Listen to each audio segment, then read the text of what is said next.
네, 안녕하세요. 여러분들의 구독과 좋아요로 이 채널이 유지되고 있습니다. 네, 영상 속도는 1.5배를 추천드리는 바이고요.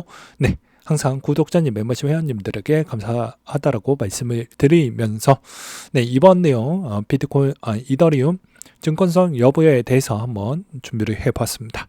아마 이 영상이 어느 시점에 올라올지는 모르겠지만 그래도 이 내용을 좀 보시면서 많이 도움이 되시길 바라겠습니다.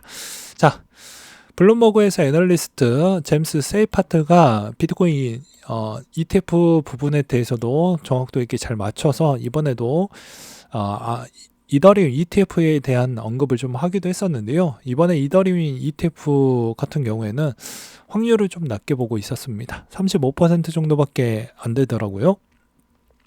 그래서 대부분 5월달 좀 미승인 될 확률이 매우 높지 않겠냐. 그래서 해당 일정 한번 보게 되면 SEC의 파이널 데드라인은 첫 시작이 반에크로 시작을 합니다. 5월 23일자에서 8월달까지 이어지게 됐는데요. 통상 비트코인 현물 ETF 시작할 때 어땠습니까? 하나가 통과가 되면 우후죽순으로 다 되었죠. 그러니까 마찬가지로 이더리움이 딱 하나의 ETF만 된다라고 보는 건 바람직하지 않고 하나가 되어야 연달아 다 된다라고 보시면 될 것 같습니다. 가장 중요한 건 아무래도 반에크에 있는 ETF가 통과가 될 것이냐 안 될 것이냐가 중요하겠죠. 그 다음에 포춘 쪽에서도 이제 미국의 SEC 이더 증권 분류 추진한다라는 이야기가 나왔고 국가기관에서 조사를 받고 있다라는 이야기가 나왔습니다. SEC는 이더리움 재단의 재무자료 등을 요구한 것으로 알려져 있고 소환 요청을 받은 한 관계자에 따르면 22년도 9월 이더리움 POS 증명 전환 후 시작이 되었다고 되어져 있는데요. 뒤에 가서 한 번 더 설명을 드리도록 하겠습니다.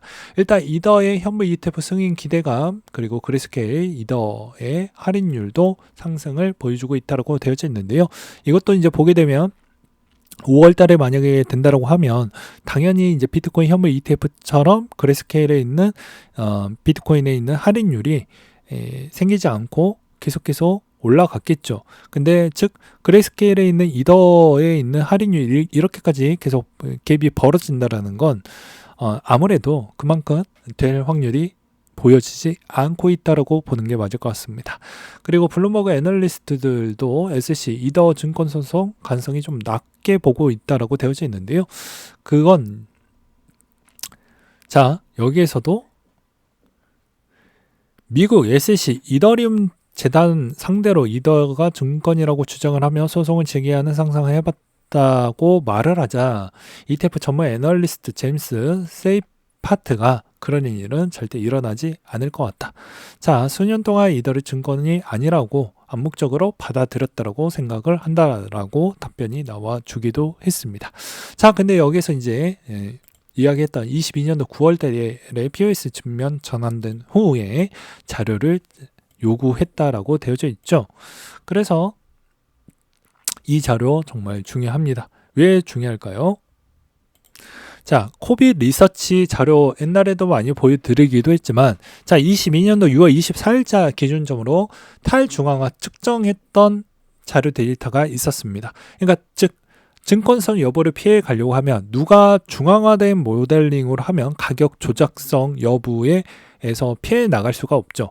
그렇기 때문에 이걸 상품성으로 보려고 한다고 하면 누군가 기입을 했었을 때 자산의 변동성 부분이나 너무 중앙화되어져 있거나 이런 거를 측정되어져 있는 아주 중요한 자료 데이터의 근본과 기준이 필요하다는 것입니다.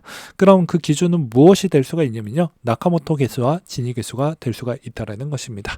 근데 자, 22년도 이후부터 이제 자료를 계속 제공을 했을 거라고 가정을 하고 본다라고 하면 이때도 이제 뚜렷하게 덱스 시장이 이제 막 성장을 하고 있었던 시점이다 보니까 아무래도 이제 볼 수 있었던 건 이제 지금은 좀 탈중앙화가 안 됐으니 가격의 영향성이나 이런 측면이 좀 안 될 확률이 매우 높다라고 볼 수가 있겠죠. 근데 지금에 와서 보면 덱스 시장이 훨씬 더 커졌고 그렇기 때문에 아무래도 이걸 탈중앙화가 어느 정도 저는 좀 잘 되어 갔다라고 좀 가정을 하고 있는 바입니다.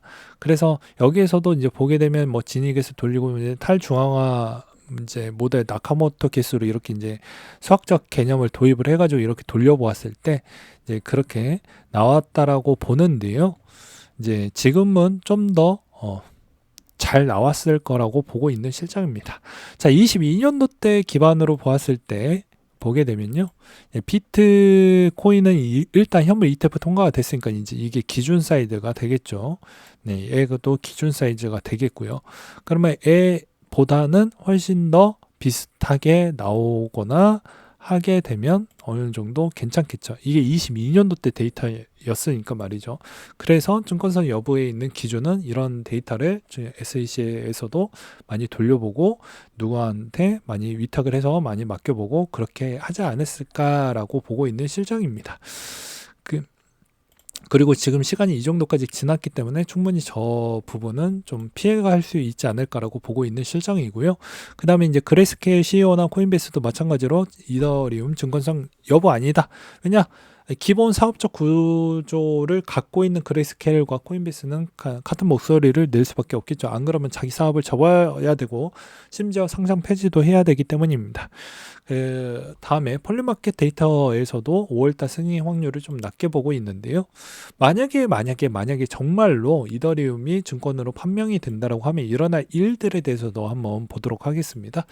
첫 번째로는요, 대규모 상장 폐지가 일어나게 될 것입니다. 자, 코인베이스나 그 다음에 로빈후드, 벡트, 비트스탬프, 특히나 코인베이스나 벡트 같은 경우에는 상장이 되어져 있고요. 코인 거래가 거의 100%로 운영이 되어져 있다 보니까 당연히 이제 증권성, 그러니까 너는 라이센스가 없이 운영을 하고 있다라고 해서 당연히 그 운영권이 박탈이 되면 상장 유지가 힘들겠죠. 그렇기 때문에 이제 이런 극단적인 형태를 볼 수가 있겠고요. 여기에서도 19개 코인이 증권이라고 명시를 했던 때가 있었습니다. 그러면 지금은 좀 더 많겠죠. 왜냐하면 상장이 더 많이 되어져 있지만 저때 당시 기준점으로 보게 되면 19개 증권성으로 지정했던 코인을 보게 된다고 하면 BNB, BUSD, 에이다, 솔라나, 파일코인, 샌드, 엑시, 알고, 디센트, 코티, 코스모스, 칠리즈, 플러브, DP, 니어, 대시, 보이저, 넥소 정도가 된다라고 되어져 있습니다. 그러니까 즉 만약에 이게 이더리움만 깨지냐 그건 아니라는 것이죠. 그리고 솔라나도 여기에 일단 들어가져 있습니다. 그렇기 때문에 이게 앞뒤가 안 맞는 게 SEC도 상장을 시켰잖아요. 코인베이스. 그러면 SEC도 문제가 있는 거죠. 그럼 뭐하러 상장을 시켜줬을까? 그러니까 어거지라고 이야기를 하는 이유가 여기부터 또 발단이 된다라는 것과 그 다음에 두 번째로는 덱스의 타격 당연히 심각하게 이제 유동성에 직면을 하게 되겠죠. 근데 이 자료 하나로도 충분히 설명이 가능합니다. 자, 이더리움의 소각량을 볼 수 있는 사이트인데요. 여기에서도 이제 주력으로 이제 소각이 되는 메인 주력 기반을 보게 된다고 하면 자, 이제 스왑이나 그다음에 트랜스퍼, 메타마스크 그다음에 여러 가지가 많이 보여지는데 그걸 간단하게 이 밑에서 볼 수가 있습니다. 디파이, 이더리움, 트랜스퍼, 레이어2, NFT 등등 이렇게 보이게 되죠. 이쪽 기반에 있는 애들에 있는 이더리움 기반의 전반적인 요소가 다 싹이 잘리면서 죽겠죠. 셋째도 마찬가지입니다. NFT 아까 이야기했듯이 NFT도 말 그대로 증권으로 분류가 되면서 타격을 받겠죠. 그리고 넷째 레이어 2 부분도 말할 필요성이 없게 될 것 같습니다. 그러면 이더리움에 있는 빈자리가 누군가가 그 자리에 들어와서 내가 짱을 먹을 수가 있냐? 그럴 수는 없겠죠. 대부분 당연히 다 쳐맞아 가면서 쉽지 않는 시장으로 갈 확률이 매우 높습니다. 근데 여기서 이제 반론을 좀 준비를 해야 되겠죠. 아무래도 이렇게 보게 되면 정말로 이더리움이 안 되지 않겠냐. 이더리움은 절대 될 수 없지 않냐라고 볼 수 있겠지만 절대 그러지 않습니다. 왜냐? 비트코인 현물 ETF도 그렇게 해서 됐고요. 그 다음에 이더리움 선물 ETF도 이미 상장이 되어져 있는 상태입니다. 그러면 당연히 비트코인 도 마찬가지죠. 그 점 판결 내용을 보게 되면 야 비트코인 선물 ETF는 되어놓고 왜 현물화 안 된다고 하냐 그렇잖아요. 그리고 마찬가지 이더도 선물 ETF도 있는데 왜 현물 ETF가 안 된다라고 하냐라고 하면 이걸로도 끝나죠. 그러니까 또 꼬투리로는 그럴 거면 미등록 증권 거래 혐의로 SEC가 했으면 뭐하러 상장을 시켰냐라고 저는 그렇게 또 되묻고 싶고요. 그렇지 않습니까? 그 다음에 이제 피델리티 SEC의 스테이킹 기능 포함 이더 현물 ETF 수정안을 제출을 좀 했다라고 되어져 있는데요. 이것도 이제 보게 되면 재미난 점은, 자, 기존에 있었던 스테이킹 기능을 포함을 해서 수정안을 제출했기 때문에 이 수익도 이제 충분히 이 안에서 가져갈 수 있는 모델링을 넣었다라는 것입니다. 그리고 블랙록도 마찬가지로 이더리움에서 첫 토큰 펀드 비드를 출시를 했다라고 하는데요. 자, 여기서는 증권형 토큰 플랫폼. 그래서 최근에 이제 STO 토큰 테마가 움직였죠. 시큐리타이즈를 통해서 일일 배당금을 합산해서 매월 새 토큰으로 투자자들에게 직접 지급을 한다라고 되어져 있습니다. 만약에 피델리티나 블랙록이 사업 구조가 안 나오는 쪽에 무리한 베팅을 할까요? 안 하겠죠. 즉 시간관의 싸움이라고 볼 수가 있겠고요. 블랙록도 마찬가지로 USDC H 후에 민코인하고 NFT 선물을 받았습니다. 그러면 당연히 블랙록도 이번 부분에도 못 빠져나오겠죠. 근데 이때까지 블랙록에 있는 ETF 승패율을 보았을 때 없죠. 예. 무조건 이기게 되어져 있습니다. 그러니까 시간관의 싸움이다라고 볼 수가 있겠고요. 그 다음에 블랙록 회장의 가장 큰 꿈이 있는데요. 모든 금융자산은 토큰화가 될 것이다 라고 이야기를 했던 데가 있었습니다. 그렇기 때문에 그 기반적 요소로도 여전히 이더리움이 필요하다라는 걸 알 수가 있게 되겠죠. 이 정도까지만 이야기를 한다라고 하면 여전히 이렇게 안 좋은 악조건에 있는 내용이 나오거나 또는 5월달에 정말 실패를 했다라고 해도 충분히 더 많이 모아야 되지 않을까라고 보고 있는 실정입니다. 여러분들 의견도 댓글로 남겨주신다고 하면 제가 충분히 검토를 해가지고 알려드리도록 하겠습니다.